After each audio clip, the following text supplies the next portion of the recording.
Good morning সবাইকে, get welcome back to my আরও একটি গৌহাটির ব্লগ। আশা করি তোমরা সবাই ভালো আছো, আমিও খুব ভালো আছি। আজকে ছিল আমাদের গৌহাটিতে শেষ দিন, মানে তৃতীয় দিন। আজকেও আবার হসপিটালে কিছু কাজ ছিল।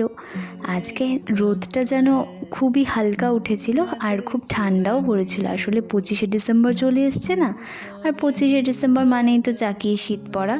আমরা হসপিটালেও চলে এসেছি আর ব্রেকফাস্টও করে নিয়েছি। দেন এই জিনিসটা দেখে আমার খুব ভালো লেগেছিলো। আমাদের এদিকটা হসপিটালে তো দেখিনি, হসপিটাল কেন আমি মোটামুটি কোনো জায়গাতেই দেখিনি। এবার আমার কিছু রিপোর্ট করানো ছিল, চেক আপ ছিল, কমপ্লিট করে দেন আমরা যেখানটায় ছিলাম, যে রুমটায় ছিলাম, রুমে এসে বিল পেমেন্ট করে আমাদের লাগেজ নিয়ে এবারে আমরা আবার চলে যাব হসপিটালের উদ্দেশ্যে। সেই বাড়ির আন্টিটাও ছিল ওখানটায়, আমাদেরকে বাই বলছিল। আন্টিটা খুব ভালো। দেন আমরা টোটো করে, আসলে অনেকটা লাগেজ তো যতই হাঁটা পথ হোক আমাদের টোটোটা প্রয়োজন ছিল। যাই হোক আমরা টোটো করে এবারে আবার হসপিটালে কাজ কমপ্লিট করে লাঞ্চ করে এবারে আমরা ট্রেনে উঠে গেছি।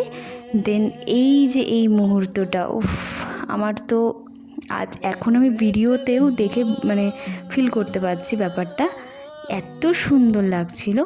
যাই হোক আমি আবার ঘুমিয়ে গেছিলাম। ট্রেনে উঠলেই আমার ঘুম পেয়ে যায় আর ঘুমোতেই ইচ্ছে করে।